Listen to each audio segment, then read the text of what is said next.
在这个不经枪不经猎的80年代，别人家都因大雪封山吃糠咽菜，我却靠着进山打猎实现了吃肉自由。之后更是靠着经济腾飞赚得盆满钵满。只因我是王牌野战部队的特种兵，带着超前的记忆重生回86年。这一年家里条件十分艰苦，一间露天黄泥屋和一床满是补丁的破被褥就是我的全部家当。不仅爹娘和大哥嫌弃，我娶的老婆还是疯婆娘。走投无路的我，想要在这个缺衣少粮的年月活下去，就只能进山打猎碰碰运气。上叶村后边的山脉连绵数百里，听老一辈人说，里边什么野货都有，老虎、野猪、黑瞎子、兔子、野鸡、傻狍子。村子有几户人家藏着猎枪，不过单凭我一张嘴，怕是不可能借到猎枪。于是我按着前世的记忆，拿起放在屋角的柴刀，又抓起一把筷子，便向着山里走去。这时段进山非常危险，积雪都快没过我的膝盖，在没有枪械的情况下，制造陷阱是最有效的捕猎手段。我并没有急着寻找猎物踪迹，而是拿出柴刀，把筷子削尖，用麻树的茎杆编织麻绳。半个多小时后，我在一棵老槐树下面挖出一个大坑，将削尖的筷子插到底部，并在大坑附近放下麻绳编织的套圈，再砍了一些树枝放在大坑上面，撒上枯叶跟雪花将其掩盖。做完这些，我又在附近找了2根树干将其削尖，然后走到被枯叶雪花遮盖的大坑前，用树干尖端刺破手指，一滴滴嫣红的鲜血滴落在枯叶上。大雪天人缺食物，动物也是如此，在野外食肉动物的嗅觉极其灵敏，即便隔着树里也能够闻到血腥味。做完这一切，我从大槐树另一边手脚并用，爬上3米多高的树杈处。漫天的鹅毛大雪，仅仅10几分钟，我就被雪花覆盖，融入这片雪白的天地。14年的野战生涯，早已经将我的意志力锻炼得如钢铁般，可现在的这具身体太虚弱了，冻得不受控制的直打哆嗦。好在我很有耐心，眯着眼睛观察着附近的风吹草动。天色渐渐暗了下来，而大雪却没有停歇的迹象。陡然我呼吸变得缓慢，盯着远处出现的一道黑影。一头狼，狼可是群居动物，不可能只有一头，除非是一头争夺狼王失败的孤狼。100多米外的孤狼一瘸一拐地向着陷阱这边靠近。孤狼全身毛发浓密，散发着一股子凶力，只不过后腿明显受了伤，让他行动变得迟缓许多。在靠近陷阱10多米外，孤狼忽然停滞不前，漆黑的鼻尖不断蠕动，闻着空气中游离的各种气味。半晌，孤狼或许也是饿极了，闻着淡淡的血腥味，小心翼翼地向着陷阱靠近。我双手紧握着削尖的树干。就是现在，在孤狼靠近陷阱半米的时候，我突然双脚一蹬，双手高高扬起削尖的树干，扑向孤狼后侧，借着下坠之力刺向他的后背。孤狼即便受伤了，反应也很快，灵活地侧身躲避。我面色冷漠，这一切都在计划之中。我故意向着孤狼后方跳，还掷出削尖树干，就是要让他踩中麻绳编织的套圈。我落地一个翻滚卸力，反手抓住藏在雪中的纤绳，狠狠一拉，顿时孤狼落脚的地方雪花飞溅，麻绳将他的前肢套住。孤狼怒嚎着不再向前，前肢弯曲匍匐，身子开始一点点地后退。我将纤绳卷在手腕上，拔出柴刀，低吼一声，作势冲向孤狼。受到惊吓的孤狼本能的快速后退，哗啦一声，孤狼跌入我挖好的陷阱，削尖的筷子刺入他体内，充斥着悲痛的狼嚎回荡在冷寂大山。自始至终，我都未曾想过跟孤狼正面搏斗，因为这个年代缺医少药，要是被孤狼伤到，处理起来会非常麻烦。我手持削尖树干，眼神冷漠，狠狠地刺向孤狼的眼睛，确保他死透。见孤狼没有动静，我伸手将一根根削尖筷子拔出来，再把孤狼尸体拉出大坑，拿出柴刀，熟练地开始扒皮。等我扒完狼皮，再把没皮的狼肉用血擦拭几遍，让其冻结，淤血不会粘在自己身上。做完这一切，我才将其扛在脖子上，小心翼翼地下了山。回到村口已是半夜，我并没有第一时间回黄泥屋，因为还需要其他生活物资，例如煮狼肉的铁锅。我敲响了裁缝老库家的院门，砰砰砰，老库紧握着粪叉站在门后闷声问道：谁？叔，是我。黑子，这么晚了，你有啥事不？叔先跟你说，叔这里也没有余粮了。老库还以为我是来借粮食的。叔，要不要狼肉？狼肉？老库都怀疑自己是不是听错了，眯着眼睛透过门缝，隐约看到门外站着一道身影，肩膀上确实背着一大坨。屋门打开，老库瞪大眼睛，盯着被我扛在肩膀上的狼肉，不由得倒吸一口冷气。黑子，俺真是没想到，你竟然这么牛，这天气还能进山猎到狼。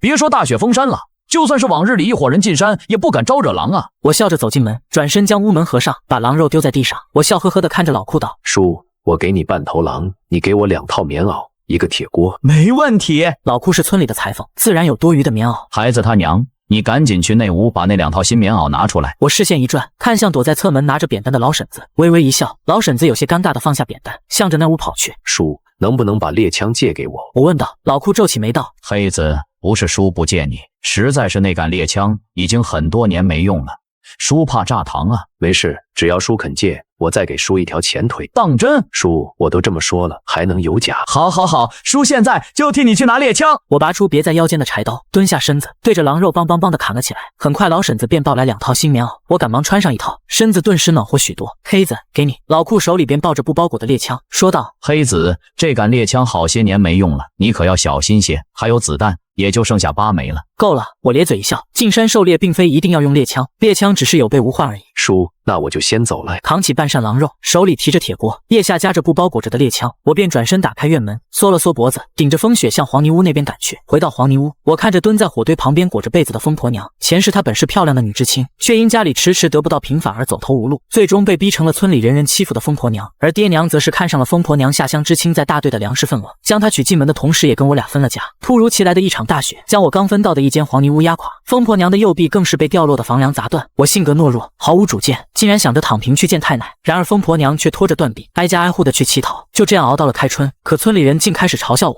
娶了个残疾的疯婆娘，受不了讥讽的我背井离乡去部队参军，这一去就是6年，每个月的津贴寄回家，就为了让爹娘照顾好疯婆娘。只是当我再次返回村子时，看到的却是疯婆娘孤零零的坟头。悲愤之下，我跟父母断了关系，直到替她立碑，才在村长那里知道她的真名微微。我笑着拿出新棉袄说道：来，我来帮你穿上。疯婆娘娇躯微微颤抖，在被长发遮盖的眼眸中泛起一抹惊讶，可惜因为视线缘故，我并没有看到。我将被子掀开，替刘微微穿上新棉袄，满意地点点头，随后走出黄泥屋，捧了一些土砖，在火堆旁边堆起一个简易的架子，将铁锅放在架子上，捧了几盆血进去，然后抄着柴刀将狼肉剁碎丢进锅内，撒上些许粗盐，我便鼓弄起猎枪。这是一柄老式猎枪，瞧这模样，已经很久没保养了，扳机有点松动，枪托也零零散散。疯婆娘直勾勾的盯着正在拆卸猎枪的我，心中的震惊无法用言语来形容。在这大雪封山的季节，她居然一个人进山猎了一头狼回来。还有为什么她拆卸猎枪会这么快，这么熟练？将包裹猎枪的布撕开，在锅里沾了点浮油，我小心翼翼地擦拭了起来。我搞不到枪油，只能用动物脂肪来代替。这老式猎枪分量十足，可惜只能单射，并且准头也很差，需要调教。咔嚓，子弹上膛。我寻思着先找个机会开一枪，要是不了解手中枪械，一旦关键时刻，很可能会出大问题。吃吃吃！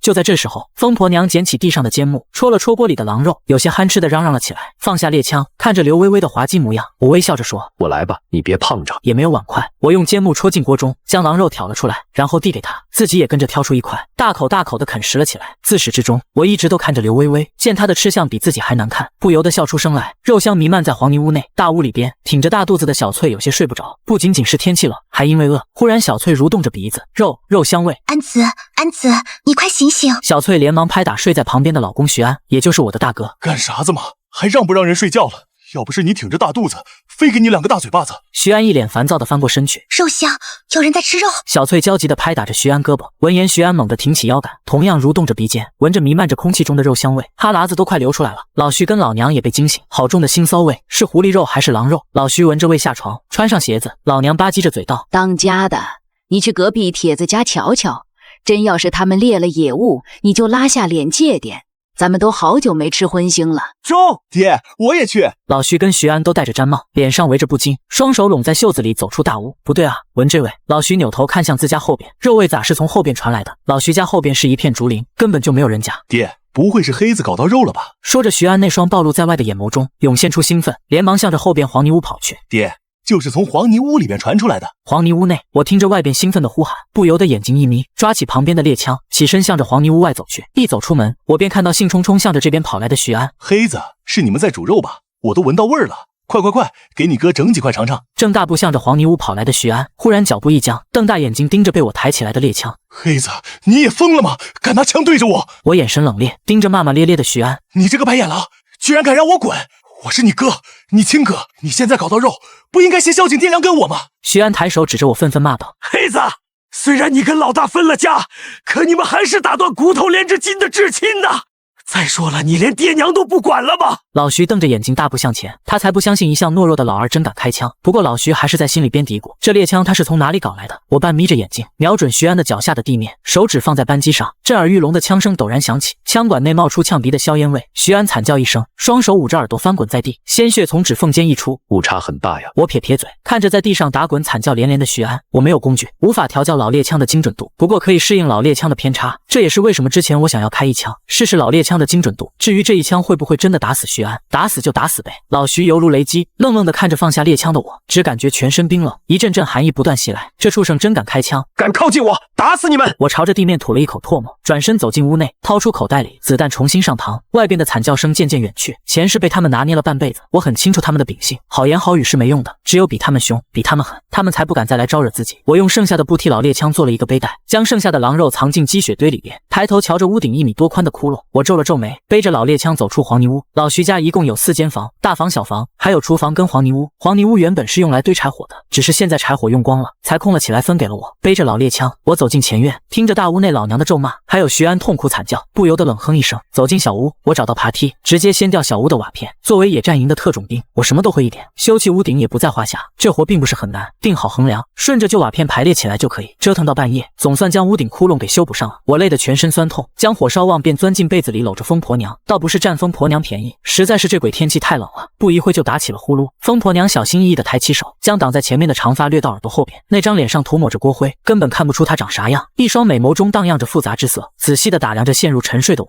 她低声一叹，旋即脸颊贴在我的胸膛上，慢慢地闭上眼睛。也不知道睡了多久，我被一阵阵冷意惊醒，火堆已经熄灭。我昂着脖子，看着脑袋枕在自己胸膛上的刘微微，脸上不由得泛起温柔笑意，伸手轻轻地将她脑袋拿开，然后钻出被窝重新生火，将凌晨还没吃完的狼肉热了热。我大口大口地咀嚼了起来。10几分钟后，我没去喊刘微微，自顾自地走出黄泥屋。此刻老娘正在大屋门口跺脚咒骂着：“你这没良心的白眼狼啊！不但拿枪打伤亲哥的耳朵，还把家都给拆了。”我本打算在黄泥屋附近弄一些陷阱，可又害怕被刘微微不小心触动，想了想还是算了。在陪刘微微将锅里的狼肉吃光后，我背着老猎枪再次向着山上走去。我还藏了一些狼肉，可满打满算也最多够俩人吃个4、5天。为了让体魄尽快强壮起来，我是准备1天5顿，每顿都要肉，肥瘦相间的那种，把自己的身体先养起来，再通过合理的锻炼不断增强体魄。一路走来，深一脚浅一脚，积雪漫过膝盖，我也没有弄什么陷阱。昨天能够遇到受伤的孤狼，算是运气不错，老天爷赏饭吃。今儿个我寻思着能不能猎头獐子，狼肉太涩，营养价值也没有獐子肉高。我前行方向一直是森林的背阴面，走着走着，蓦然我脸色微变，听着自远处传来的枪声，响声回荡在树林中。我估算着距离，想了想，爬上大树最高的树杈处眺望着，远处隐约能够看到1里多外2群人正在对峙。我看不清楚他们的面容，不过通过轮廓，倒是猜出其中几人的身份。上叶村有40多户，有徐、叶2个姓，由于人口差不多，祖祖辈辈又经常通婚，两姓间倒也没有什么大矛盾。可一旦有什么大事，两姓间的矛盾就会爆发出来。就比如前些年选村长，两姓几10号人在组厅里边，差点把狗脑子都打出来了。现如今粮食匮乏，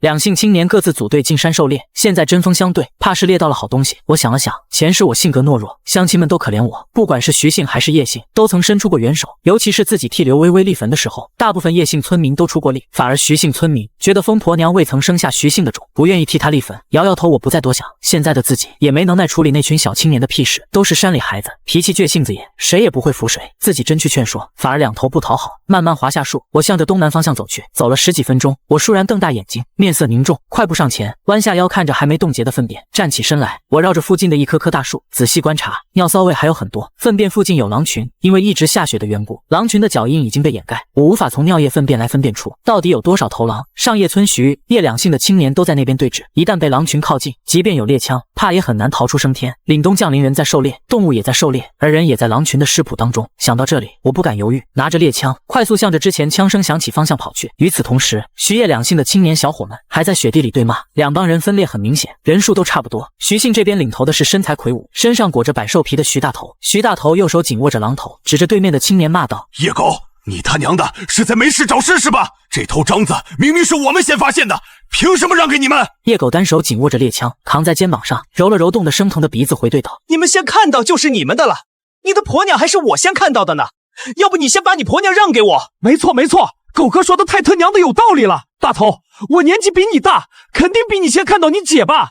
那按照你的讲法，你姐就应该归我。特娘的，你们是吃狗粪了吗？嘴怎么那么脏？大头哥，他们不讲道理，那咱们也别讲道理了。叫骂声此起彼伏，脏话也越来越难听。其实最好的办法就是将獐子一分为2，可不管是叶狗还是徐大头，都是所在姓氏年轻一辈的领头，谁也不肯先说出这个想法。在他们看来，谁先说谁的地位就会低人一等。徐贵双手捧着猎枪，手指放在扳机上，神情激动，脸色涨红，跑到徐大头跟前：“大头哥，你拿着獐子先走，他们谁敢动我就打死谁。干，就你有枪，俺们没有啊。”叶姓那边，叶魁子凶神恶煞地瞄准徐贵：“徐大头，今个你要是敢动那头獐子，老子保证打死你！”两帮人的注意力都集中在对方身上，根本就没有察觉。雪地中，一群狼自四面八方匍匐着向他们靠近。啊！一声惨叫响起，所有人的神经都被挑拨了一下。狼是狼群，看，咱们被狼群包围了，开枪，快开枪！砰砰砰，枪声响起。由于紧张，一轮打出去，竟然就打中一头狼。特么的，快装子弹！徐大头双眸赤红，对着旁边怎么都装不进子弹的徐贵大吼道，同时抡起榔头冲向扑来的雪狼。救我！大头哥救我！徐二铁的大腿被一头雪狼咬住。雪狼拼命地甩动着脑袋，好在大伙都穿着棉衣棉裤，即便被咬到了，也仅仅被獠牙划伤。下一刻，一声充斥着暴力的狼啸自远处响起，冲进人群的20几头雪狼顿时凶性大发，向着人们的脖子咬去。徐贵焦急地装上子弹，面容狰狞，看我今天不打死你们！一个箭步跨出，猎枪黑洞洞的枪口顶在一头正在撕咬青年胳膊的雪狼腹部，鲜血飞溅，一枪打烂雪狼的肚子。小心！刚刚听到惊呼声，徐贵便感觉后背一重，整个人不受控制地向着地面跌撞去。一头雪狼纵跃到徐贵的背上，张开血盆大口，獠牙尖锐咬向他的后脖梗。还好徐大头眼疾手快，卯足劲地将狼头甩出，狠狠地砸在雪狼的脑袋上。就在这时，我也赶到了附近，盯着200多米外被群狼攻击的徐叶两姓青年们。我思索着，只有7枚子弹，即便百发百中也起不了大作用。擒贼先擒王，狼王不死，群狼不退。我快速扫视四周，西南方向最高点是那里。我紧握着老猎枪，弓着腰，脚步飞快，向着那边跑去。距离高坡50多米外，我停了下来，目光锐利如刀，仔细观察着那片被干枯荆棘覆盖的高坡。荆棘没有被踩踏的痕迹，找不到狼王踪影。我心中虽然焦急，却没有慌乱。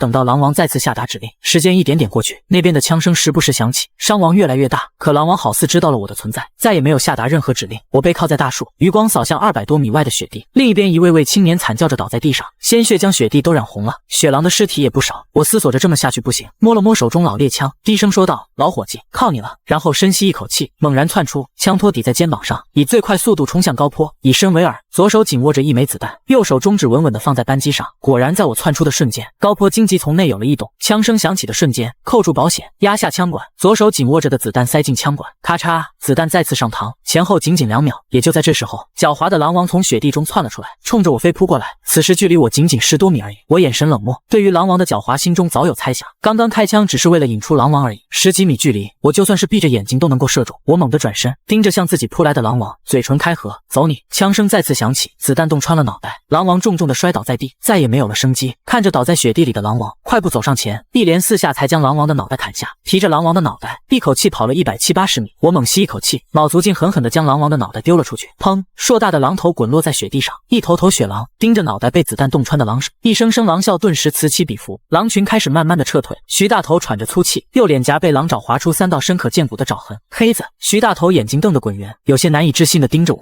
又看向掉落在不远处的狼头。黑子把狼王给解决了。大头哥，我的腿呢？我的手指呢？谁看到我的手指头了？惨叫声不断响起，17人全都受了伤。徐刚崴了脚，我走过去抓住他的脚腕，猛地一拉一紧，顿时感觉不到疼痛。叶红星右臂被啃咬得不成样子，我用布条绑住胳膊，受伤右手埋进雪地，虽然暂时止了血，但没有药物，伤口怕是会感染，到时候不仅保不住胳膊，能不能保住性命都是一个问题。我又快步冲向躺在叶葵子怀里的叶狗子，他后脖梗已经被咬出2排牙洞，此时躺在叶葵子怀里阿巴阿巴的张着嘴。我一把抓住叶狗子的衣领，将他身子翻了过来。你干什么？叶葵子一急，拿起猎枪就用枪托砸向我，我脖子一歪躲开，反手一把抓住，又砸向他的脑门。叶葵子被砸得直晃头，我冷哼一声，不让碰是吧？那你自己救他。说完，我将气息微弱的叶狗子摔回叶葵子怀里，转身就向着另一伤员跑去。叶葵子表情一僵，低头看着已经闭上眼睛，呼吸断断续续的叶狗子，大喊道：“黑子，我错了，快点救救狗哥吧，狗哥快不行了。”我眼神冷漠的扭头，盯着不断磕头扇自己耳光的叶葵子，也没说什么，大步走上前，先用布条绑住动脉，然后用冰雪冻住伤口。在这种环境下只能如此，我只会一些急救手段。我目露凝重的说道：“马上生火。”徐大头刚走了过来，听到我的话，连忙扭头去找干柴，其他人去林子里找白毛根。火很快就升了起来。两姓青年之前虽然火药味十足的对峙着，可现在人命关天，一个个都放下成见恩怨。我抓起一把滚烫的灰炭，按在叶狗子后脖梗，希望能够止血吧。我是一点把握都没有。做完这些，我站起身来，朝围上前来的众人冷哼一声：“你们也是厉害，自己人内讧就不说了，还被狼群围住，都不知道往日里老一辈是怎么教你们进山狩猎的，都忘了吗？就不懂得派2个人外面看着吗？如果往日我敢用这种口吻说话，在场没有一个人会服气。可现在所有人都面露愧色，低着脑袋不敢反驳。我微微摇头，懒得再跟他们废话，自己能帮的都帮了，剩下的全靠天意。扫视一圈，雪地上有4头雪狼尸体，另外还有3头在雪地里挣扎。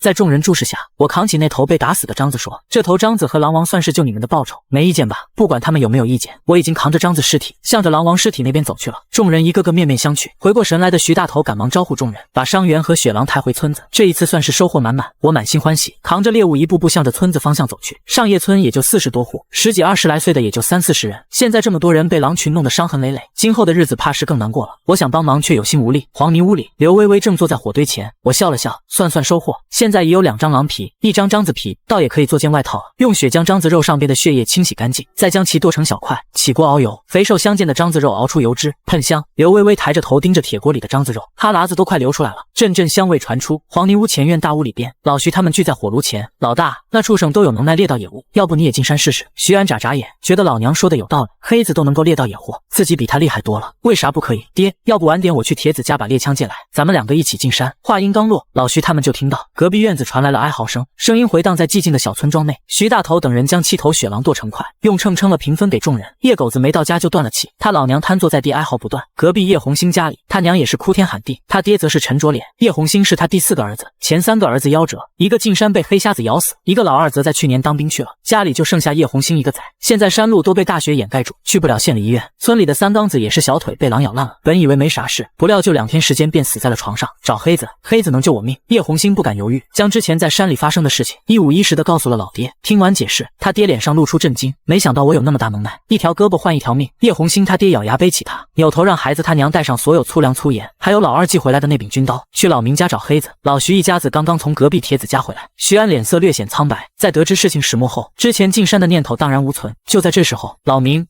你家黑子呢？只见叶大牛背着叶红星急匆匆的跑过来，老徐没吭声。徐安本能的回答道，在后院黄泥屋呢。叶大牛快步从他们身边窜过，冲进院内，向着后边黄泥屋跑去。老娘一跺脚，一边追一边喊，叶大牛，你干啥子嘛？你可别让你家红星死在俺家里啊！黄泥屋内，我跟刘微微也不需要碗，拿着削尖的筷子戳起一块块喷香的獐子肉，2人吃得满口是油。过了好一会儿，刘微微终于打了一个饱嗝，隔着棉袄揉了揉鼓胀的肚子，不由得脸颊一红。可惜她披头散发，脸上还抹着黝黑的锅灰，我根本看不见，要不然非要调笑几句。就在这时，我听到叶大牛的呼喊，我便猜到什么事。走出黄泥屋，我便看到叶大牛气喘吁吁地背着叶红星，黑子，救救红星啊！叶大牛满脸焦急，那双眼眸中泛起泪花。大牛叔，我也没有十足把握。黑子，叔知道你担心什么，叔在这里给你保证，只要你肯救红星，不管最后他能不能撑过来，叔都不会怪你。趴在叶大牛背上的叶红星声音都有些颤抖，黑子，求求你了，救救我吧，我都还没娶媳妇，我不想死啊！闻言我叹了口气，叔，丑话我先说前头，要是红星撑不过，那跟我没关系，叔小的，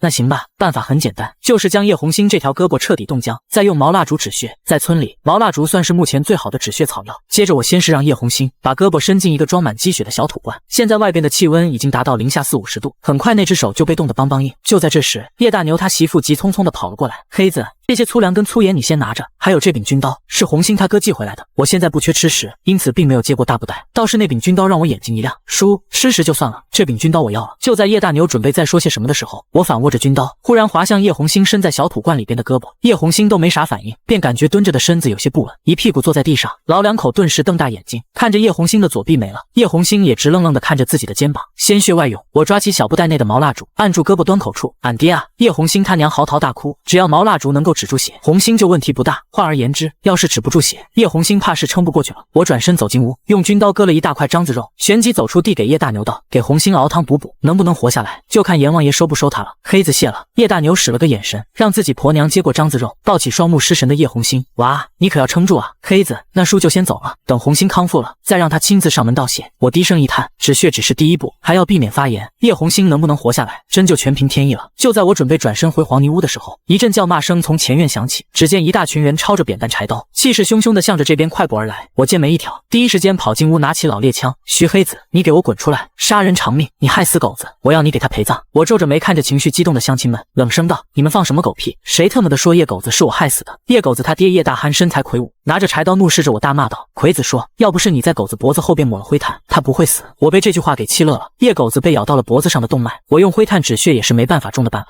自己要是什么都不做，叶狗子怕死得更快。瞧着群情激愤的乡亲们，我知道不管自己怎么解释，他们都不会听的，肯定想要借着各种事由发泄心中悲愤。我这具身体素质还太差，要是被这群人围攻，100%会被打死。我寻思着要不要来个擒贼先擒王，先打死叶大憨，眼睛一眯，瞄准叶大憨的眉心。叶大憨心中一凛，迎上我冷冽的目光，全身鸡皮疙瘩都都竖了起来，心里泛起一阵阵寒意。小子，别拿猎枪吓唬我，你就一颗子弹，还能把我们都打死？远处爹和老娘等人凑在一起咒骂道：“俺就知道这小畜生肯定会惹出大事。现在好了，这白眼狼肯定会被大憨一家子打死。这小畜生横死在家里，影响风水啊！当家的，这可咋整？小翠还大着肚子呢，会不会给咱们的大孙子招来鬼祟啊？”挺着大肚子的小翠脸色略显苍白，双手轻揉着肚子，她也担心小叔子被人打死在院子里，会不会害到他的儿子？就在我准备扣动扳机的时候，后边响起二铁子他爹徐招财的谩骂声：“叶大憨，你还要不要脸？要不是黑子出手杀了狼王，别说你那儿子，其他人都要被狼群咬死。你现在还好意思来找黑子麻烦？”这时候，一大群年轻小伙，有的一瘸一拐，有的手臂上缠绕着后部，冲进老徐家后院。徐大头拖着猎枪，瞄准叶狗子的亲属们骂道：“叶大憨，狗子是怎么死的你不清楚？黑子杀了狼王，俺们才能够活下来。今个你要是敢动黑子，先问问俺们答不答应？”叶大憨愤怒地吼道：“来来来，有种就开枪！今个俺就把话搁在这里，黑子铁定要给狗子陪葬。天王老子来了也没用。”我肩膀上顶着枪托，歪着脖子透过人群看向徐大头等人，倒是没想到这群人会过来给自己撑腰。徐刚用扁担指着躲在人群中的叶葵子骂道：“叶葵子，你这怂货躲着干嘛？在山里时候是不是你跪着求黑子救狗子的？求人的时候你低声下气，狗子一死你就胡说八道了是吧？”叶大憨，狗子是被葵子害死的，当时黑子要去救狗子，葵子不让，这事大伙都看见了。躲在人群中的叶葵子面露慌乱，他没想到这事居然会牵扯上自己，急忙喊道：“狗子就是被黑子害死的，哪有人往伤口上抹灰炭的？放屁！”徐大头抬枪瞄准叶葵子骂道：“叶葵子，老子没想到你的心比豺狼还要黑！”就在这时，老村长披着厚厚的袄子，黑着脸向着这边走来。“够了够了，都特么的安静点，吃饱了撑的是吧？”被老村长这么一吼，场面也算稍稍安静下来。俺已经让村医老瞎子去看过狗子了，是失血过多死的，跟后脖子上的灰炭没啥关系。不过这是黑子确实没办妥，这样吧，黑子赔给大憨300斤粗粮。大憨，你怎么说？老村长看向叶大憨，叶大憨知道要黑子陪葬怕是没可能了，狗子已经死了，能赔300斤粗粮那也挺划算，便开口道：“这是听村长的。”老村长满意地点点头，又看向自始至终都抬着猎枪的我：“黑子，不管这是对错，狗子毕竟死了，你赔300斤粗粮给大憨家没问题吧？”我乐了，什么叫不管事情对错？我心中1000匹草泥马呼啸而过。老村长这一手个打50大板玩的贼溜啊！我1粒粗粮都不会赔，狗子的死跟我没半分钱关系。叶大憨顿时气得咬牙切齿：“老子死了儿子，不管这事跟你有多大关系，必须拿个300斤粗粮出来！”盯着手持猎枪的我，叶大憨气得呼呼喘大气，那双眼睛里边布满血丝。老村长一瞧叶大憨的模样，知道这是怕要闹大，连忙开口：“大憨，我可告诉你，你不能急眼啊！现在是法治社会，不兴打架斗殴啊！”屁话！叶大憨瞧都不瞧老村长一眼，啥法治社会？老子儿子死了，那老子就有理！见叶大憨紧握柴刀的右手青筋暴突，老村长大喊一声道：“大憨，黑子不赔，你可以找老明赔啊！”站在最后边的老徐一家人全都懵逼了。啥？父债子偿，天经地义，反过来也是如此。叶大憨一听貌似有道理，身子一转，向着老徐一大家子看去。徐大头等人则纷纷让道。老徐立马急眼了：“我们已经跟黑子分家了，这事怎么能让我们来赔？”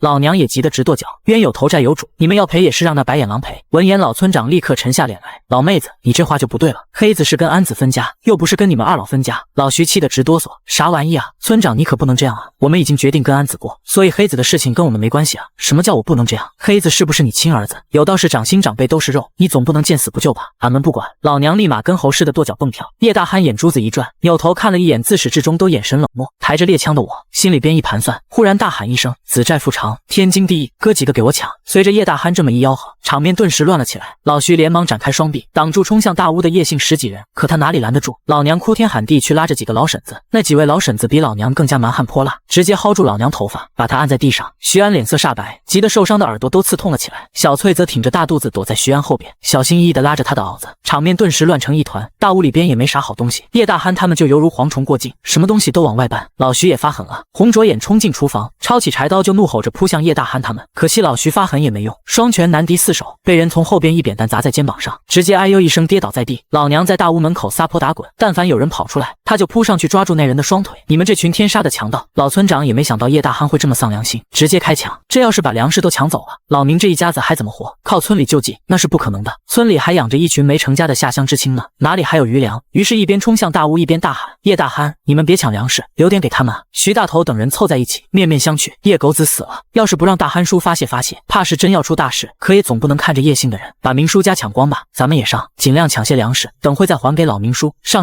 随着徐姓的人也跟着冲进大屋，场面更乱了。你抢热水壶，那我也抢。一来二去，叶姓跟徐姓的人居然在大屋里边打了起来。真没想到事情会变成现在这个样子。听到打斗声的刘微微探头探脑地走出黄泥屋，我扭头看向走到自己跟前的疯婆娘，笑了笑，推着她说：“别看了，回去。”回到黄泥屋，我从铁锅里边戳起来一块獐子肉，大口大口的咀嚼。渐渐的，外边的喧闹声消失了。这时，鼻青脸肿的徐大头送来了一床棉被，说是二铁他爹招财叔给的，感谢我救了二铁子。吃饱喝足，我用从小房拆来的木板订了一张简易的床，将旧棉被铺在下面。刘微微只是有点疯癫，并不是纯傻，闷不吭声跟着我忙前忙后。我看着他那张脸，一直搞不懂他哪来的锅灰，涂得厚厚一层，是真的脏。于是笑着说：“微微，过来，我给你洗把脸。”疯婆娘眨巴着大眼睛，愣愣地看着我，一阵捯饬，直到把家里唯一的毛巾擦得漆黑。我愣愣地看着刘微微的面容，皮肤有些黑，可五官格外精致，尤其是那双眼睛，配合长长的睫毛，就好似洋娃娃。前世的我开春后就去当兵了，等6年后探家归来，刘微微早已经化为一捧黄土。一番打量，前世今生，我还是第一次见到她的真容，真美，看得我有些口干舌燥。好在我保持了军人的一贯素养，赶紧转移注意力，对刘微微说：“乖乖在家待着，我出去一趟。”疯婆娘看我走出黄泥屋，扭头看向刚刚铺好的床，嘴角微微上扬，走上前去将褶皱的铺垫抹平，整理完铺盖，她又将小土罐里边的獐子肉拿了出来。另一边大房内，徐安看着一片狼藉，当真是欲哭无泪。幸好徐大头这群人跟着出面，抢下不少粮食跟生活物品，要不然当真可以家徒四壁来形容了。老娘坐在地上哭天喊地，老徐心烦气躁，抽着旱烟。小翠挺着大肚子找了一圈，也找不到一张椅子，哭丧着脸看向徐安。半晌，老徐站起身来，踹了踹坐在门槛上的徐安道：“你跟我去大憨家一趟，这事不能就这么算了。”徐安是典型的窝里横，一听老徐让他去大憨家，有些怂。爹，这事要不就算了吧？算？怎么算？咱们的床跟被子都被他们拿走了，难不成咱们一直挨冻？老徐心里边也有股狠劲，被褥什么的要是拿不回来，他就赖在大憨家不走了。老娘也折腾累了，跑到那屋抱了一捆茅草，直接在客厅里边打起地铺。也幸好火炉里边一直生着火，因为太烫才没被人抢走。小翠满脸委屈，折腾大半天，她都饿了，可现在这种情况，她也不敢开口，瘪着小嘴，寻思着要不要去娘家对付一口。问题是真要回娘家了，那就是给夫家丢脸，到时候徐安肯定要揍她。与此同时，饿极的小翠挺着大肚子，贼头贼脑地走到黄泥屋外，瞧着丢在地上的骨头渣子，忍不住咽了咽口水，看了看黄泥屋紧闭的房门，又看了看前院，小心翼翼上前捡起一根骨头，小口小口地嗦了起来，真香。嘎吱，黄泥屋的房门忽然打开，再看到是刘微微后，小翠长松一口气，将捏着骨头的右手背在后边，脸颊泛红，干咳一声，尴尬地说：“只是过来转转。”刘微微直勾勾地盯着小翠的大肚子，小翠被盯得有些发毛，暗道大意了，如果对方发疯，自己可遭不住啊。下一瞬，只见刘微微将一大块獐子肉递了过来，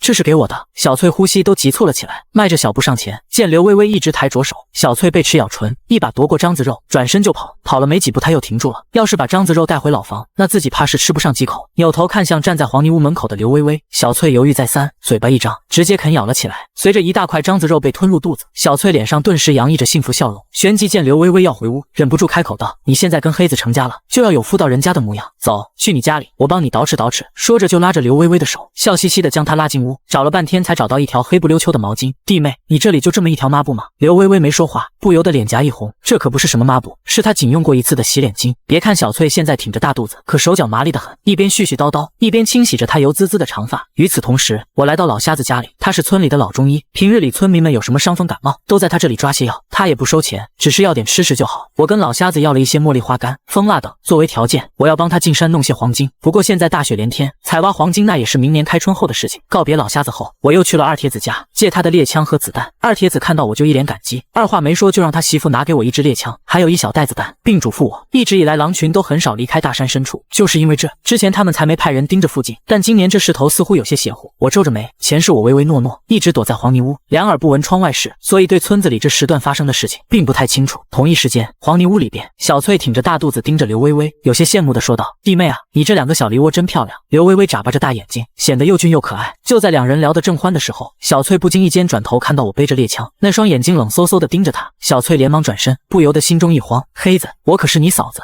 你不能打我！”我没想到小翠的反应会这么大，不由得轻笑一声。刚刚我听黄泥屋内有小翠声音，还以为是徐安他们闹上门来了，没想到只是小翠一个人在。瞧着刘微微现在的模样，我不由得眼睛一亮，媳妇长相真没得说，我决定等赚钱了就带微微去大城市看看。小翠见我露出笑容，有些结巴地说道：“那啥，二叔要是没啥事情，俺就先回去了。”边说边小心翼翼地沿着墙角避开我，向着外边快步走去。小翠走后，我便走出黄泥屋，开始练习军体拳。这套拳里有着鼓舞影子，什么八卦、八极、形意拳等等都融入其中。此刻我半蹲马步，上半身微微前后摆动，犹如骑马行军。扎马步是基本功，我也没有好高骛远，重新练习，让现在的身体适应各种搏杀技巧，形成身体本能肌肉记忆。这具身体虽有些营养不良，可毕竟是山里孩子，从小也惯了，底子还算不错。十几分钟后，我感觉大腿有些酥酥麻麻，因为血液循环太快，使得身体都暖烘烘的。我知道差不多了，再练下去可能会损伤肌肉，全身黏滋滋的，却又没法子洗澡，这让我非常不舒服。日子就这么平平静静的过着。小翠会趁着老徐他们外出巡视的，偷偷来黄泥屋找刘微微聊天，自始至终都是小翠在说，刘微微一声不吭的听着。5天后，家里余粮即将耗尽，天蒙蒙亮，我又背起猎枪走出了黄泥屋。大山里一眼望去，白茫茫一片，毫无生机可言。我依然向着山脉背阴地走去，这地方积雪会少一些，还有些许植物存在，能引来野物。2个小时后，我出现在一片被冻住的山涧附近，瞧着远处有一些枯黄杂草，便寻了个地方，把一张狼皮铺在地上，直接坐下，根本就不需要找什么隐藏之地。鹅毛大雪飘着，10几分钟就将我全身遮盖。我垂着眼皮养精蓄锐，时间一点点过去，雪越下越大，也不知道过了多久。我眼皮一抬，一头獐子从远处缓慢走向杂草丛，獐子竖着耳朵不断颤抖，听着四方的风吹草动。我眼神冷漠地注视着慢慢靠近杂草丛的獐子，并没有急着动手。等獐子走到杂草丛旁边，缓缓低下脑袋开始吃草。我猛地抬手，砰！那头獐子应声而倒。运气还算不错，这头獐子足足有50多斤，又足够我跟刘微微吃上几天。不对，还要加上经常来蹭吃喝的小翠。对于小翠蹭饭行为，我倒不怎么在意，让她陪陪媳妇也算不错。我将獐子快被打烂的脑袋按进雪地里，等到彻底冻住才将其拔出，背在肩膀上，提着猎枪闷头向着山外方向走去。与此同时，距离我半里多外的地方，一群年轻小伙聚在一起，有枪声，就是有猎物。走走走，咱们过去瞧瞧，应该是上叶村的人。上叶村的夜狗子上次仗着人多，抢了咱们一窝土蜂窝，这次要是夜狗子他们，咱们也要把他们猎到的野货抢过来。一群人背着猎枪、长弓、矛棍、粪叉，顶着风雪，向着枪声响起方向赶去。此刻我正缓慢地行走着，我并不知道因为枪声引来隔壁村的一群青年小伙。走了10几分钟，砰！我听到身后枪声响起，本能地翻滚在地，将獐子尸体挡在前面。100多米外的山林里窜出来13位隔壁村的青年小伙，一个个都气喘吁吁，为首的青年高抬着猎枪，刚才就是他朝天开的枪。我盯着快步向着这边跑来的13人，犹豫着要不要开枪。一旦我开枪，对方肯定会反击。在这空旷的雪地，只有一头獐子尸体作为掩护，我觉得自己肯定也会被打成马蜂窝。我半眯着眼睛，盯着快步跑过来的姚健等人，缓缓起身大喊道：“姚健，你们这是打算坏规矩！”姚健撇撇嘴喊道：“狗屁的规矩！你是徐安弟弟黑子吧？是你们村的夜狗子先坏了规矩，前段时间抢了我们先发现的土蜂窝，今个算你倒霉，这头獐子归我们了。”我眼神冷漠，盯着扛起獐子的姚健，我心中一叹，刚刚双方距离几十米，自己只有一人一枪，奈何不了他们。可现在双方聚在一起，姚健他们也背起了猎枪，放松了警惕。唰，在场所有人都没想到我会突然出手，我腰杆稍稍弯曲，就如同纵跃而出的猎豹，一把抱住姚健的腰杆，前后不过1秒就被我按倒在地，一拳砸在他太阳穴，当即他就晕死过去。旁人都还没来得及做出反应，我抽出别在腰间的柴刀，一声不吭，眼神却森冷如刀，扑向距离最近的一人。我用柴刀的刀柄猛砸对方的后脖颈，惨叫声刚刚响起就戛然而止。与此同时，有人抬起猎枪瞄准我，可距离太近了，我一个箭步跨出，躲在一人身后，吓得那人连忙大喊：“姚为民，你特么的别拿枪对着我啊！”我一把扣住姚爱国胳膊，施展擒拿手，错裂他的手骨关节，疼得对方龇牙咧嘴，惨叫连连，单手紧握柴刀抵在姚爱国脖子上。我盯着抬着枪的姚为民，右脚一勾掉在地上的毛棍，将其挑起，旋即脚尖狠狠地踹在毛棍底端，顿时毛棍如同一抹长虹，刺向手持猎枪的姚为民。此时此刻，我冷静的可怕，因为不想杀人，所以很多手段都被限制。但作为野战营的特种兵，在如此近距离，还有那么多工具能够借用的情况下，依然能够轻松对付这群青年小伙。柴刀一反，背面狠狠地砸在姚爱国的后脑勺，姚爱国顿时发出一声惨叫，抬手向着后脑勺摸去，我一脚踹在他的屁股上，将他踹翻在地，同时被我踹出去的毛棍狠狠地刺入姚为民的大腿上，疼得他本能地丢弃手中猎枪，双手捂住受伤的大腿。我奔向另一人，肩膀一抖，将背着的猎枪滑落，左手捏住枪管，枪托狠狠地砸在对方的胸膛上。姚飞虎感觉自己的胸膛都要炸裂了，即便有厚厚袄子阻挡，那可怕的力道依然将他砸飞出去。其他人都看呆了，我一个前扑翻滚，捡起姚为民掉落在地的猎枪，这还是他们记忆中的黑子吗？虽然不是一个村的，可他们都认识。性格懦弱的徐黑子。姚为民面容狰狞，徐黑子，我要弄死你！我眼神冷漠，反手就是一枪托砸在姚为民的脸上，然后手指放在扳机上，对着翻滚在地的姚为民就是一枪。枪声响起，翻滚在地的姚为民只感觉头皮发麻，旋即头皮火辣辣的疼。第二声枪声响起，姚栋梁表情呆滞，看着手中被子弹打碎的长弓，感觉自己好似坠落冰窖，全身刺骨冰冷。咔嚓，在众人失神的瞬间，我手脚麻利地将子弹上好。黑子，别啊！姚爱国咽了咽喉咙中的口水，目露惊悚，他是万万没想到我会这么厉害。前后不过10几秒，就有3人躺在地上，虽还有10人没受伤，可已经被我雷霆手段给吓到了，一个个僵在原地。枪声响起，姚红惊叫一声，连忙丢掉手中猎枪。他刚刚准备抬枪瞄准我，可没想到我会毫不犹豫对他开枪，子弹打在手中猎枪上，枪管爆裂。这是啥枪法？姚爱国等人瞪大眼珠子，脸上布满难以置信。之前我反手一枪打碎姚栋梁手中长弓，现在右眼都不眨，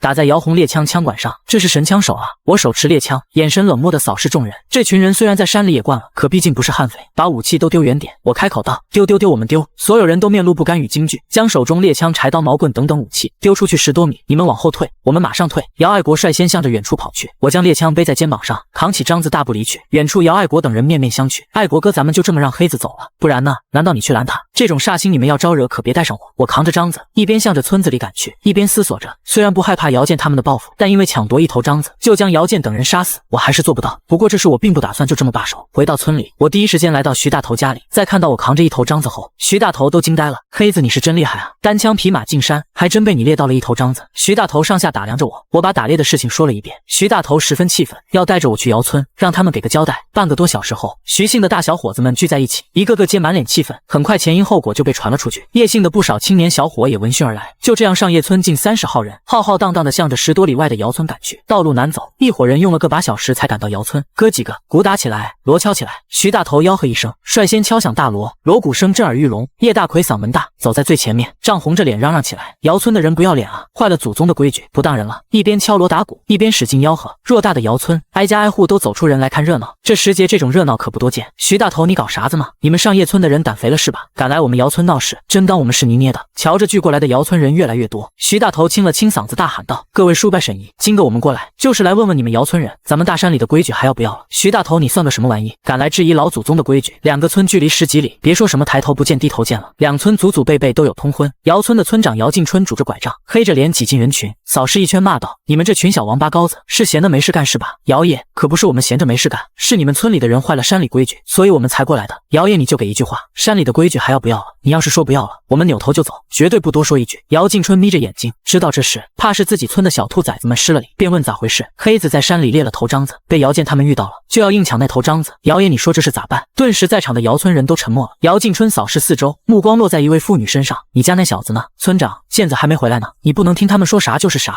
俺家健子可是守规矩的人，大招你进山，把那群小兔崽子喊回来。姚敬春喊了一声中，俺现在就进山。与此同时，姚建等人已经走到村外，姚为民被人背着，受伤的大腿已经麻木，嘴唇青紫。姚山峰脸颊高高肿起，门牙都缺了一颗。姚建则小心翼翼地轻揉着太阳穴，隔了那么久还隐隐作痛。回来路上，这群人都商量过，决定隐瞒被我暴揍一顿的事情，这事实在是太丢脸了。姚大钊在村口远远瞧着，这群小兔崽子们面露沮丧，姚为民更面色煞白，棉裤都被鲜血染红，不由得脸上骤变。为民咋回事？没啥事，我们遇到野猪了。为民的大腿被野猪啃了一口，这还叫没事？赶紧送刘知青那边去瞧瞧。对了，村长让我来找你们，啥玩意？把我们暴揍一顿，还敲锣打鼓找上门来告状了。徐黑子还要不要点脸面了？可这事确实是他们不占理。姚村祠堂，上叶村的30来号人聚在一起，对面是姚村的40、50人，现场的气氛显得有些压抑。这事都弄得要在祠堂里面谈了，就表明着老村长的态度与重视。与此同时，姚建等人硬着头皮走进祠堂内，一瞬间，祠堂里边近100号人齐刷刷地看向他们。老村长姚敬春拄着拐杖，直勾勾地盯着最先走进来的姚建，声音沉冷问道：姚建，我现在以姚村村长的身份问你，在山里的时候，你是不是要抢上叶村徐黑子猎到的章子？村长，你听我说，事情不是你们想的那样子。老村长很愿意给姚建等人机会，要是上叶村的人信口雌黄，那这祠堂也不能白开。村长，我们当时只是跟黑子开个玩笑而已，可没想到黑子却当真了。姚建信誓旦旦地保证：村长，我姚建可是最守规矩的人，怎么可能会真抢黑子猎到的章子？老村长微微点头，看向我道：黑子。没等老村长把话说完，我上前一步，扫视姚建等人：姚爷，我知道10里8乡你最讲规矩，正因为如此，今个我才会来姚村。当时是什么情况？现在已经没办法说清楚，只要姚建他们一口咬定是跟我开玩笑，我还能说什么？我现在站出来，就是问一问姚爷，山里的规矩还要不要守？老村长陷入了沉默。正如我所言，只要姚建他们死不承认，这事就没办法说清楚。规矩就是规矩，只要进了山，不管是谁都要守，不守规矩的，自有村里规矩来处置。老村长开口道。我点点头，盯着老村长说：有姚爷这一句话就足够了。至于姚建他们是不是在跟我开玩笑，大伙心里都明白。至于姚爷你要不要处理他们，那就是你们姚村的家事，我这个外人管不着。说着，我双手抱拳，对着老村长直礼，随即扭头看向徐大头说：大头哥，咱们走。我相信姚爷心里敞亮着，知道该怎么处理。姚建暗骂我奸诈，这是把老村长给架了起来。老村长盯着毫不迟疑，大步向着祠堂外走去的我，暗道一声：这小兔崽子够狡猾。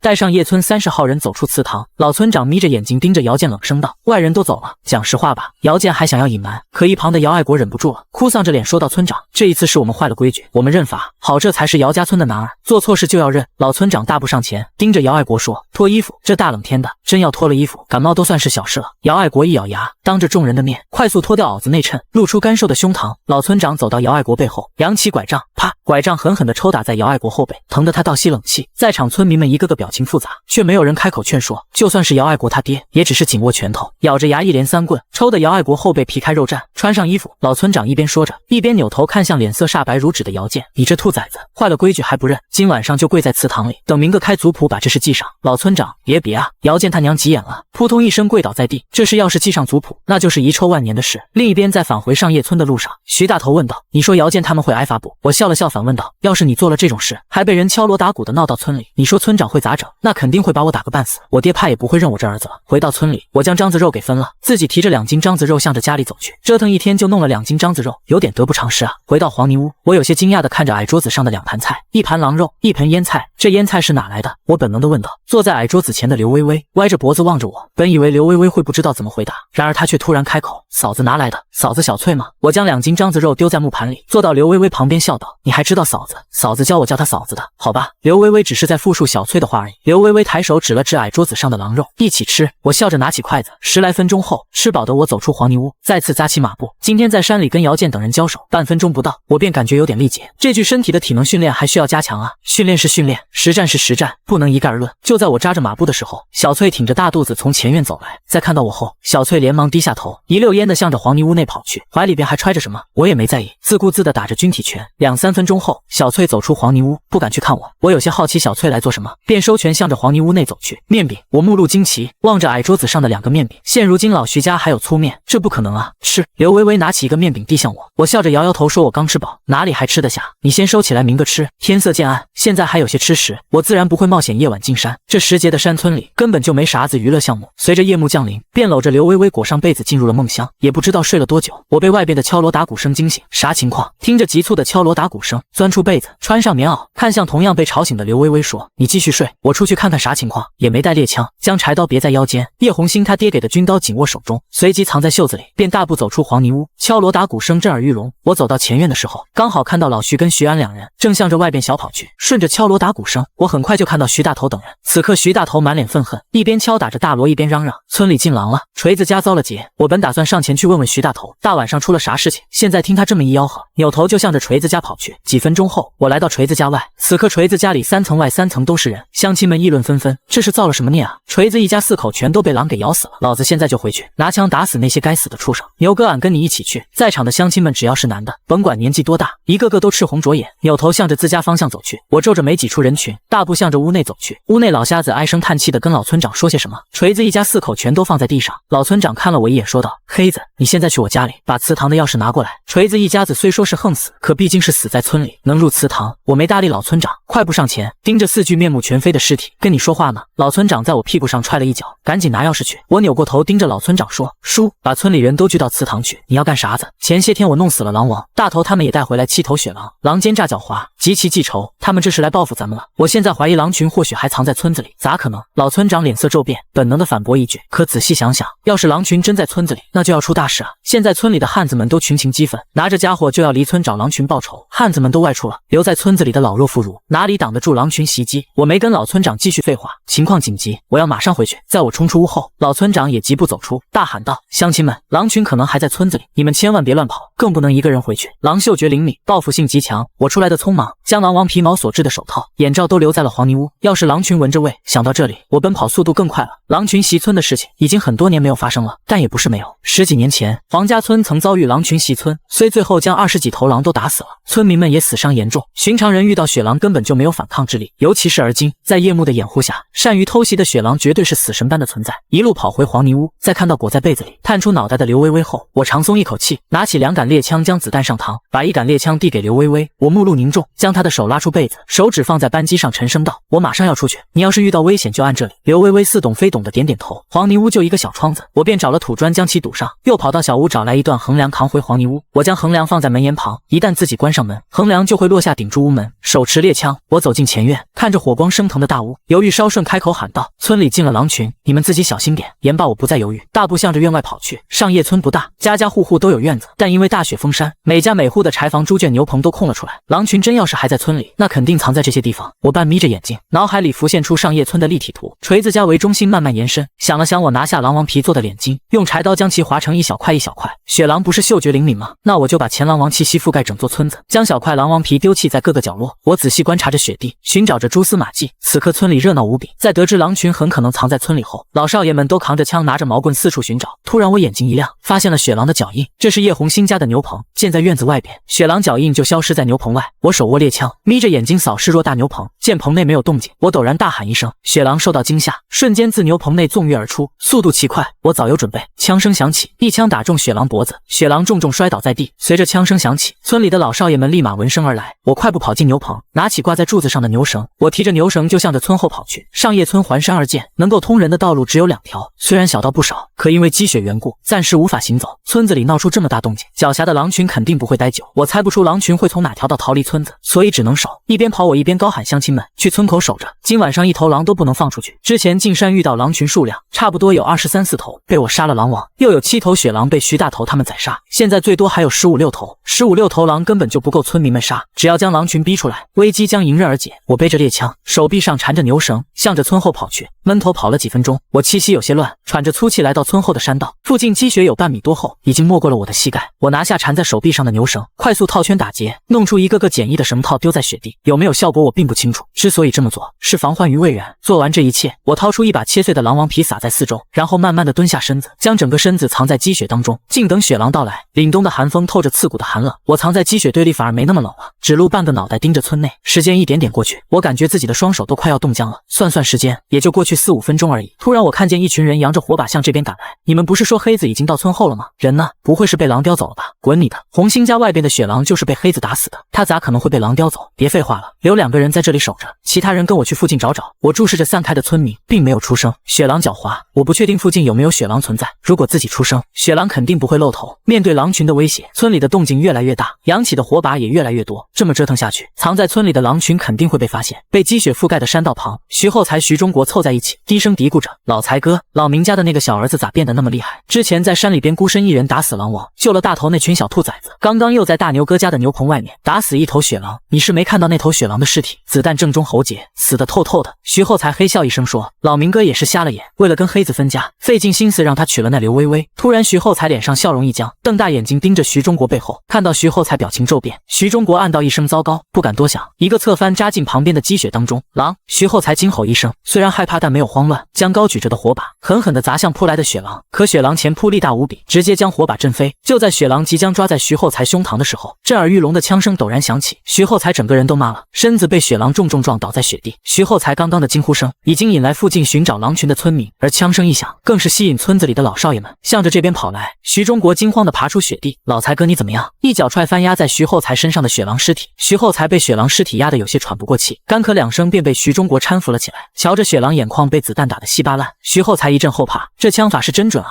我从积雪堆内站了起来，拍了拍身上的积雪。徐厚才跟徐中国面露惊愕，他们在这里待了好一会，竟然没发现我就藏在旁边。黑子你是这个？徐厚才对着我竖起大拇指：“厉害呀，又打死了1头雪狼，黑子是真长本事了。”我拿出子弹给猎枪上膛，表情略显凝重。只有1头雪狼，那么其他雪狼呢？各位叔伯，狼群显然是急了。砰砰砰！就在我开口的时候，村口方向响起一连串枪声，众人大喜，枪声就跟鞭炮似的，那就证明狼群出现了。去村口瞧瞧，杀光这群狼崽子，替锤子一家子报仇雪恨。瞧着叔伯们都赤红着眼，杀气腾腾的向着村口那边跑去。我总感觉狼群的举动有些不符合逻辑，狼群内肯定诞生了新的狼王。新狼王既然懂得让雪狼来村后试探，为什么会一窝蜂的出现在村口？或许他们是想要硬冲出村子，想想也不是没可能。狼再狡猾，那也只是畜生而已。想到这里，我也不再犹豫，背着猎枪向村口方向跑去。等我赶到村口的时候，13头雪狼尸体一字排开放在雪地当中。老村长满脸兴奋，在看到我后更是大步上前，重重的拍了拍我的肩膀，对着众人喊道：“今晚上咱们能够打死这么多雪狼，多亏了黑子，要不是黑子提醒，别说打死这些雪狼了，恐怕咱们村很多人都要遭了劫。”老徐拍了拍手说道：“乡亲们，俺有个提议，咱们用这些狼皮给黑子做一套狼皮衣裳，怎样？”俺可是扒皮的好手，这些畜生的皮就由俺来扒，也算是替锤子一家子报仇雪恨了。这么多狼肉，足够一整个村子人吃好些天了。可惜锤子一家4口了，瞧着村民们热火朝天的凑到13具血狼尸体前，我眉头紧锁，环视一圈，走向满脸兴奋的徐大头。大头哥，你还记得当初在山里遇到几头血狼吗？徐大头眨眨眼苦笑道：黑子，你这不是在为难俺吗？当时情况那么危险，俺哪有闲工夫去数有几头血狼啊？咋的了？你觉得血狼数量不对？我摇了摇头说我也记不得血狼数量了，可我总感觉这些血狼就好似故意跑到村口来送死的。还有狼群赶来袭击村子，那肯定是诞生了新的狼王。大头哥你应该晓得，狼王很少冲锋陷阵，大多时候都藏在安全区域。说着说着，我总算察觉哪里不对劲了，容不得多想，我一甩背在肩膀上的猎枪，扭头就向着黄泥屋跑去。徐大头微微一愣，满是不解地看着陡然转身跑离的我，寻思着我的刚才的话。徐大头有些放心不下，问旁边的伙伴拿过猎枪，也紧追了上去。我马不停蹄地跑回黄泥屋，见屋门紧闭，那用土砖堵住的窗子也没有异样，不由得长松一口气，难道真是我多想了？砰！就在我准备推开堵住窗子的土砖时候，旁边的积雪堆忽然炸开，一抹黑影宛若离弦之箭，轰然撞在我肩膀上，将我撞翻在地，手中猎枪也被甩飞出去。我感觉自己的肩骨都错位了，第一时间反手抓住肩膀，手掌按在地上猛地一拧，掰正肩骨的同时，我拔出腰间军刀，反手直刺，刺啦，袖子被咬破，洁白的棉花飞扬漫天。我眼神格外冷漠，紧握军刀的右臂猛地一甩，锋利的军刀呼啸而出，刺向偷袭的血狼。甩出军刀的瞬间，我翻滚向掉落在远处的猎枪，锋利的军刀刺入血狼的腹腔，鲜血飞溅。可血狼目露凶光，好似感觉不到疼痛，后肢弯曲，用力一蹬，扑向翻滚中的我。听着耳边响起的破空声，我被朝地胸向天，双脚脚尖刺入雪地，铲起两旁积雪，遮挡扑来的血狼视线，同时抽出别在腰间的柴刀，趁着血狼视线被雪雾遮挡的瞬间，跨步上前，紧握柴刀的右手猛地往前一刺。这一招名为军刀直刺，只求一个快，柴刀直接刺入血狼嘴中。紧接着我快速轻身上前，反手怀抱住血狼硕大脑袋，刺进他嘴里的柴刀猛地一转，血狼顿时发出痛苦的长啸，柴刀开刃的那一面随着我用力一转，划破了他的舌头。我松开柴刀，两只手都用力抓住血狼长长的狼尾，旋即腰杆弯曲，左膝跪地，一个过肩摔将血狼反摔在地后，再次提膝，膝盖死死顶在血狼脖颈上。我脸颊涨红，手背上更是青筋暴起，不断加大力度。咔嚓，血狼的颈椎被我硬生生压断。瞧着血狼不再动弹，长松一口气，旋即便感觉全身乏力。血狼的弱点非常明显，只要抓住狼尾，他们将失去最锋利的武器。前后不过20几秒，我累得都没力气去喊刘微微。卧槽！就在这时候，一道急促脚步声响起，伴随着充满难以置信的惊呼声：黑子，你赤手空拳打死了一头血狼！徐大头瞪大眼睛，盯着被我坐在屁股下边的血狼，很想给自己2耳光，确认下自己是不是在做梦。与此同时，黄泥屋紧闭的房门忽然打开，我有些惊讶地看着飞奔而出的刘微微，心中疑惑，她还知道移开顶住屋门的横梁。刘微微快步跑到我跟前，那张五官精致的面容上露出浓浓的担忧。愣在那里的徐大头也反应过来了，连忙跑上前将我搀扶了起来。黑子，俺现在对你是彻底服气了。徐大头将我的胳膊搭在自己肩膀上，将我扶进黄泥屋，然后满脸激动地跑了出去。一跑出黄泥屋，徐大头就忍不住高喊了起来：黑子赤手空拳杀了一头狼，躺在梆硬的木板床上。我伸展了一下双臂，感觉酸痛无比。让我惊讶的是，刘微微居然会烧水。看着她在黄泥屋内忙前忙后，我心中一喜，这是不是证明她的精神病在慢慢康复？刘微微只是有点疯，并不傻，要不然前世她也不会在断了手臂后挨家挨户的去乞讨，让我活到了来年开春。瞧着刘微微捧着白瓷杯，我美滋滋的喝了一口热水。媳妇，你也别忙活了，大冷天的钻被窝里来吧。我笑着说道。刘微微歪着脖子想了想，扭头跑到屋门处，抱起地上的横梁将屋门顶住，然后跑回床边，脱掉鞋子钻进被窝。我抓住刘微微冰凉的双手，塞进自己衣服里边，然后搂住她说道：微微，等明年开春我赚到钱，就带你去大医院把病看好了，到时候你给我生个一儿一女。屋外上叶村20多位青年小伙在听徐大头说我赤手空拳打死一头血狼后，他们兴奋的嗷嗷怪叫，进村的16头血狼全都被打死。这么一来，就大大缓解了村民们的食物问题。这些血狼分量可不轻，扒皮去骨后也有30-40斤，平分下来，每户人家能够分到10多斤狼肉，10多斤狼肉省着点吃，能吃10多天，雪是越下越大，没有丝毫停歇下来的意思。有了足够食物，我也不再进山。现在的积雪太厚了，一个不小心，整个人就会陷进去。村里边为了感谢我，由村长领头送来了80斤粗粮，足够我跟刘微微撑到来年开春。徐大头他们整天都聚在黄泥屋外，我看他们太闲，便请他们帮忙，在黄泥屋里边弄了个火炕。作为报酬，我也会教他们一些简单的格斗技巧。大半个月后，临近年关，10多个青年小伙聚在不大的黄泥屋里面。刘微微坐在床上，旁边则是肚子高高隆起的小翠。小翠满脸羡慕地看着这10多个青年小伙，她是真没想到，短短半个多月时间，从小到大都懦弱胆小的黑子会成为上叶村的头。村子里每一代都会有领头羊，之前10几20来岁的青年小小伙们都听叶狗跟徐大头的话，可现在叶狗死了，徐大头整天腻在我身边。黑子等明年开春积雪化了，你要不要跟俺们一起去县里的罐头厂工作？虽说是临时工，可工资却不低，1个月有10块钱呢。腿上刚刚好些的二铁子，双手凑在火堆前看向我，我摇摇头说，罐头厂的活我干不了，你咋就干不了呢？都是一双眼睛一双手，别人都能干，为啥你不行？二铁子有点憨憨的开口询问，我笑了笑没有回答。这年头村里人的生活其实很简单，有关系的进厂当个临时工，想要转正几乎没可能，没门路的就乖乖上工赚工分，在场的有一个算一个，都没啥追求，能够吃饱喝足，有媳妇热炕头，生个儿子传宗接代，就是他们最大的愿望。徐贵长得高高瘦瘦，手里边揣着白瓷杯，见水开了，便从口袋里抓出一把东西，丢进白瓷杯里边，起身拿起烧水壶倒了一杯热水，瞧着徐贵小心翼翼抿着茶水。一旁徐刚笑骂道，贵子，你这个憨憨，你都没媳妇，还天天喝黄金，你是要给谁家母猪配种吗？徐贵撇撇嘴说，你懂个屁，俺爹早就问过老瞎子了，俺现在多喝黄金水，等娶了媳妇就肯定能够生儿子。老瞎子真这么讲，俺爹告诉俺的还能有假？我笑呵呵的看着伙伴们拌嘴，忽然我笑容一滞，眼眸中泛起一抹异样。重生归来，我知道这时代遍地是黄金，只要胆大心细，就跟提麻袋捡钱似的。可问题是，我前世当了14年兵，对于这阶段的赚钱项目并不是很了解。现在听着徐贵跟徐刚的拌嘴，脑海里泛起一个念头，在山里药草不能说到处都是，却也不少，每家每户都会弄些清热泻火的草药，在家里备着。我眼皮一抬，看向徐贵问道，贵子，你家里黄金多吗？哥你要喝吗？那俺现在就回家，给你拿2斤过来。等等，见徐贵起身就要离开，我连忙喊住他，我是问你黄金多不多，不是现在要喝，差不多有10来斤吧。这玩意开春后多得很，只不过晾晒起来很麻烦，100多斤黄金才能够晒出10来斤。前些年俺舅舅不是伤到那里了吗？俺爹娘才忙活了好几个月，晒了几十斤黄金。我扫视众人一圈，说你们家里呢？俺不喝这玩意，有股怪味。俺家里有个4、5斤吧。前些天俺弟饿极了，还拿出来吃了一些。我眼皮下垂，回想着前世这个时段的记忆，要是没记错，我入伍后，新兵连有个战友曾经说过，他家里就是靠贩卖黄金起的家，成为当地第1个万元户。在这大冷天，多喝黄金茶有利无害，要是拿些黄金去县里卖，应该能够赚到钱吧。不过现在除了国有企业，私人买卖还没被允许，再者大雪封道，想要去蓝县也没有那么简单。但赚钱这事情宜早不宜晚，心中有了决定。我深吸一口气，表情一正说道，哥几个，你们现在回去把家里的黄金都拿过来，我带你们去赚钱。赚钱？黑子，你是要去卖黄金吗？可这大冷天的，路也没通，咱们去哪里卖啊？再说了，10里8乡几乎家家户户都备着黄金弹，也没人会要啊。黑子不会是打算去县里卖吧？俺可告诉你，一旦被人举报，那可是要担风险的。我笑了笑，现在是86年，国家政策已经慢慢改变，私人买卖也在放宽，等明年南边就会出现第1个经济特区，我所在的蓝县。虽然叫县，却是货真价实的县级市。这几年县里边高层都费尽心思，想要把蓝县提成地级市。为此，明年县里就会响应国家号召，颁布很多有利于私人行商政策。可惜蓝县的人都安逸习惯了，一个个都得过且过，没几人能够把握住这种千载难逢的机会。现在你们别多问，要是相信我，就回家把所有黄金给拿过来。黑子不就是几斤黄金吗？你咋还说的那么严重？俺现在就回家把黄金给你，拿来就是黄金，俺可以送给你，可你千万别在这时节去县里啊。前几天我跟叶浩去山道转了一圈，都是雪，根本就看不见路在哪。行了，都别墨迹了，赶紧回家把黄金拿过来，反正不管黑子要干啥，俺都是举双手双脚赞成。说话间，徐大头等人站起身来，向着黄泥屋外走去。小翠眨巴着眼睛，看着满脸兴奋的我，小声道，小叔，黄金真的能卖钱吗？当然可以，我笑着回答。那大屋里边还有3、4斤黄金，要不俺也拿过来？成。听到我答应，小翠连忙起身，单手撑着腰，挺着大肚子向着屋外走去。很快小翠就回到大屋，老徐、徐安、老娘都不在家，她便自顾自地走进内屋，将一个小土罐抱了起来。小翠本来肚子就大，细胳膊小手的，还真不好抱。小土罐慢吞吞地走出内屋，小翠便看到老娘双手拢在袖子里走了进来。你干啥子啊？瞧着小翠紧抱着小土罐，老娘微微一愣，旋即骂道，你个憨娘们，肚子那么大还敢乱动，老娘告诉你，要是伤到了老娘的小孙子，让你吃不了兜着走。老娘快步上前夺过被小翠怀抱着的小土罐，娘，二叔说黄金能够去县里卖钱，俺这不是寻思着家里黄金也没啥人喝，就让二叔拿去县里去卖掉得了。小翠解释道，黄金卖钱？老娘眨眨眼骂道，那白眼狼说啥你都信是吧？这玩意漫山遍野都是，哪个傻子会花钱买？再说了，现在大雪封路，他徐黑子就算是真耗子，会钻地也出不去。还有他这可是提着脑袋在玩，你让他帮你卖黄金，到时出事了可没人管你。被老娘一通骂，小翠瘪着嘴可怜兮兮的，心里边却有些害怕。没多久，老徐跟徐安也回来了，在听完老娘添油加醋的话后，徐安沉着脸，直勾勾的盯着表情紧张的小翠，倒要不是看在你还挺着大肚子，我现在就给你2耳光。黑子是什么玩意你还不知道？还黄金能卖钱？别人都是傻子，不会进山挖，非要花钱买，是钱多烧得慌吗？小翠啊，你也快生了，以后少去后边黄泥屋。老徐也开口了，这段时间小翠有事没事就往黄泥屋跑，回来后嘴角油脂都没擦干净。老徐他们也是睁一只眼闭一只眼，毕竟小翠吃肉也算是给她肚子里的孩子补充营养。可现在老徐不能不管了，要是黑子在县里被人逮住，到时候麻烦就大了。与此同时，徐大头他们一个个都提着满当当的布袋返回黄泥屋，瞧着丢在地上的10几袋黄金，差不多有50、60斤呢。黑子，你真要把这些黄金拿县里去卖啊？你可别乱来，现在路都被积雪覆盖着，一个不好就会掉山沟沟里面。我笑着扫视众人说，路虽然被积雪覆盖，可没有消失啊，去县里的路我都记在脑子里，不会走错的。再说了，我都说了要带你们赚钱，自然不能食言。我只像放在地上的麻袋，你们信不信？这一袋子黄金我能够卖50块钱。黑子，你这是要乐死我们吗？这玩意等开春了，漫山遍野都是，谁会傻的花50块钱买这玩意？都闭嘴！徐大头陡然斥喝一声，俺相信黑子。黑子，你啥时候去县里？俺跟你一起去。徐大头郑重其事地说道。我皱眉想了想说，那行，你去准备点干粮，咱们等会就出发。好。众人看着徐大头的背影，都感觉他是疯了，冒着生命危险去县里，为啥真要卖黄金？不能等到开春后积雪化完吗？我也是懒得跟他们解释太多，你们这些人的思想局限性，说多了反而徒添麻烦。我走到床边，握住刘微微的双手，笑道：乖乖待在家里，等我回来给你带水果糖吃啊。去蓝县卖黄金肯定要几天时间。我揉了揉刘微微的脑袋，转身看向还待在黄泥屋的徐刚等人道：我走之后，就麻烦你们帮忙照顾一下微微。说罢，将装着黄金的麻袋扛到肩膀上，便向着黄泥屋外走去。当我赶到村口的时候，徐大头早已等候在那里。徐刚他们大喊道：大头哥，黑子，你们路上小心啊，能不能赚到钱不重要，安全第一哈。我还是非常享受同伴们的关心，笑着对他们摆摆手，然后向着小道走去。